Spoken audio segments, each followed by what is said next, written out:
안녕하십니까, 홍철기입니다. 오늘은 2023년 11월 28일이고요. 정오뉴스 시작하도록 하겠습니다.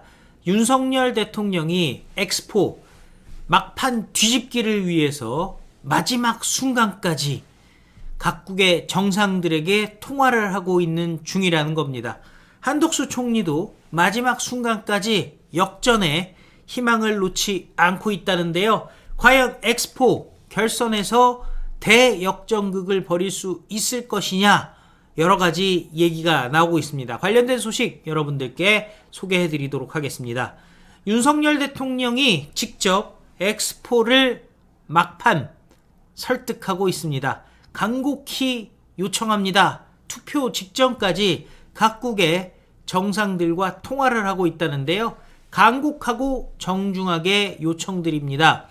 2030년 세계 박람회 개최지 선정을 앞두고 윤석열 대통령이 최종 투표일 당일인 오늘까지도 막판 설득 작업을 벌이고 있는 것으로 알려졌습니다.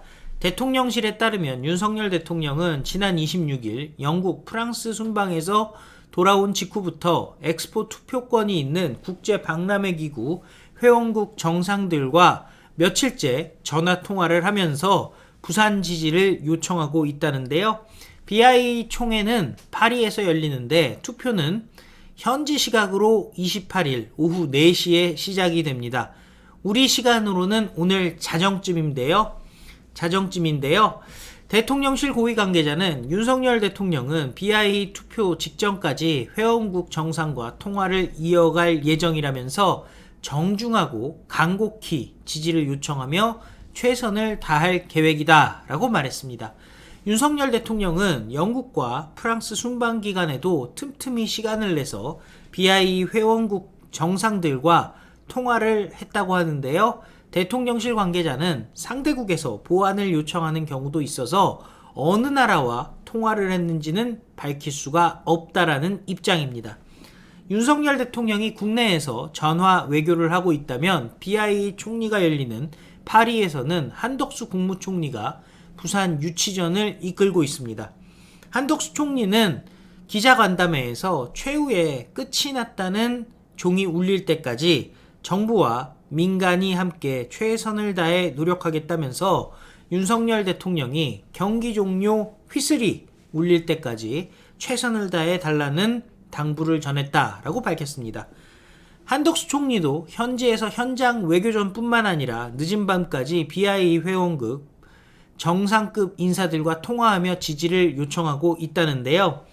정부는 투표 직전에 진행되는 최종 경쟁 프리젠테이션에서 부산 엑스포가 인류가 당면한 공동과제를 해결하는 연대의 플랫폼이 될 것이라는 점을 강조할 예정입니다. 연사는 PT 직전까지 전략 노출을 우려해서 비밀에 붙인 상태라는데요. 한덕수 총리와 재계 인사 및 국제적 인지도가 높은 연사가 나설 가능성이 높습니다. 반기문 전 유엔 사무총장도 최종 PT 연사로 유력하게 거론되고 있다는데요. 엑스포 투표 후보지는 부산, 사우디아라비아, 리야드, 이탈리아, 로마 등 3곳입니다. 1차 투표에서 3분의 2, 122표 이상 득표 도시가 나오면 곧바로 결정됩니다. 그렇지 않으면 결선 투표 속에서 다득표 도시가 개최지로 결정되는데요. 1차 판세는 리야드가 우세하다는 관측 속에 부산은 결선 뒤집기를 노리고 있다는 겁니다. 정부 고위 관계자는 워낙 강하게 사우디가 교섭전을 하고 있어서 정보가 나가면 우리 표가 뿌리부터 흔들리는 사례도 확인된다면서 서로 표를 뺏어오는 상황이다 라고 현장 분위기를 전했는데요. 사실 현장 분위기는요, 이전과 다른 양상이 전혀 다른 전무후무한 상황이라는 얘기가 나오고 있습니다. 막판까지, 이거는 막판까지 알 수가 없다. 그리고 대역전극이 가능하다라는 얘기가 나올 수밖에 없는 상황이죠. 한덕수 총리, 실제 아직 투표하지 않아서 뭐라고 말하긴 어려운 상황입니다. 하지만 우리 국민의 기대가 있다는 것을 잘 알고 있고 최선의 노력을 다해 조금이라도 좋은 결과가 나오도록 노력하겠습니다. 라고 얘기했고요. 정부와 민간, 국회가 모두 열심히 해서 회원 182개국을 거의 접촉했고 어느 정도 따라왔다고 느껴집니다. 라고 프랑스 파리의 르그랑 인터콘티넨탈 호텔에서 기자단에게 얘기를 했습니다. 자, 지금 대한민국이 국제사회의 지원을 통해서 발전했기 때문에 그 경험과 과실을 국제사회와 공유하고 산업, 문화 등 여러 방면에서 중장기적인 협력 기회가 많다는 내용으로 경쟁국과 차별화를 꾀할 방침이라고 하는데요. 이게 세계를 향한 진심을 가감없이 전달하겠다는 겁니다. 그런데 이탈리아의 총리는 지금 파리 현장으로 가지 않는 것으로 알려져 있고 차관급이 오는 것으로 봐서 이탈리아는 사실상 포기한 것 아니냐라는 얘기가 나오고 있습니다. 대한민국이 사우디보다 유치 전에 늦게 뛰어들었고 사우디처럼 종교나 지역 등에 기반해서 기본적으로 확보되는 표가 우리는 상대적으로 부족하다는 점에서 열세라는 평가가 있습니다. 실제로 엑스포 개최지 투표 전례를 보면 1차에서 다득표한 국가가 결선에서도 승리한 바 있습니다.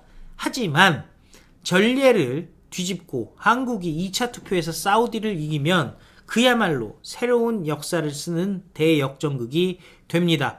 BIE 내부에서도 이번 경쟁은 이전과 양상이 다르다, 전무후무하다라는 반응이 나온다는데요.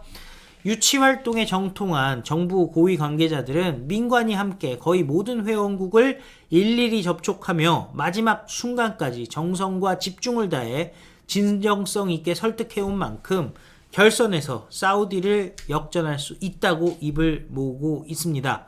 정부와 민간이 공동으로 꾸린 부산 엑스포 유치위원회는 지난해 7월 출범한 이래 500여일간 지구를 495바퀴를 돌며 유치전을 펼쳐왔습니다.